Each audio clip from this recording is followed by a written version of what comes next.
한 주간 발생한 뉴스를 재정리해보는 시간입니다. 지난 한 주 동안 주요 이슈는 뭐가 있었는지 이상원 뉴스민 기자 통해서 이야기 나눠보겠습니다. 전화 연결해봅니다. 안녕하십니까? 네, 안녕하십니까? 네, 우선 지난 한 주 동안 발생한 주요 이슈부터 종합해 주시죠.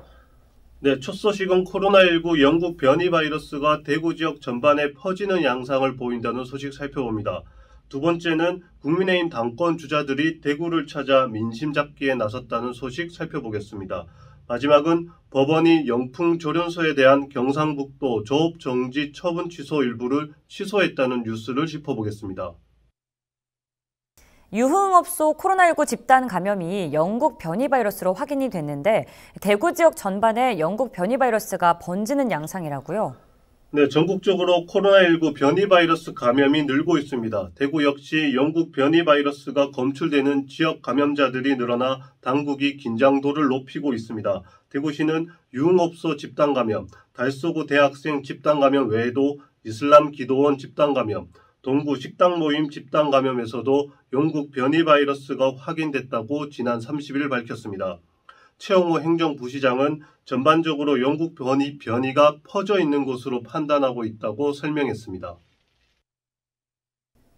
네, 변이 바이러스가 지역 내에서 우세종이 되지 않도록 하기 위해서 대구시도 대책을 내놨죠. 네, 대구시는 총괄방역대책단 회의 등을 거쳐 사회적 거리두기 단계를 상향하는 대신 기존의 집합금지 및 제한 조치를 이어가기로 했습니다. 대구시는 지난 22일부터 유흥시설 집합금지 명령을 내렸고 26일부터는 식당, 카페, PC방 등 젊은 층이 주로 이용하는 시설에 대한 영업시간 제한 명령을 내렸는데 이 조치를 6월 6일까지 이어갑니다. 또 변이 바이러스라고 해도 백신을 통해 방어가 가능하다는 전문가 의견을 반영해 백신 상품권 등 접종률을 높이기 위한 인센티브 도입을 검토하고 있습니다. 네, 이어서 예비 경선을 통해 확정된 국민의힘 당권 주자들이 지난주 대구에 왔다고요?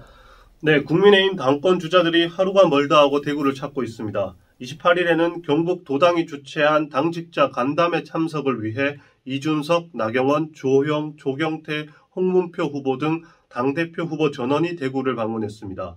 뿐만 아니라 이준석 후보는 지난 24일부터 대구에 상주하며 집중 공략을 펼치고 있고 나경원 후보도 최근 2주 들어 3번이나 대구를 찾았습니다.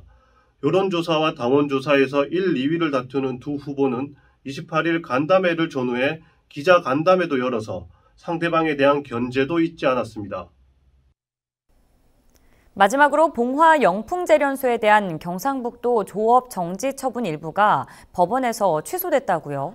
네, 지난 28일 대구 고등법원은 영풍재련소가 경상북도를 상대로 제기한 조업정지처분 취소소송 항소심에서 조업정지처분 20일 중 10일을 취소했습니다.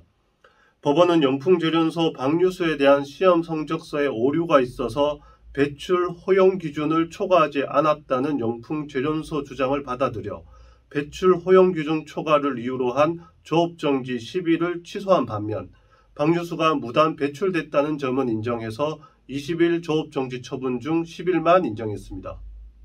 네, 오늘 주간 이슈 점검은 여기까지 듣겠습니다. 이상원 뉴스민 기자였습니다. 고맙습니다. 네, 감사합니다.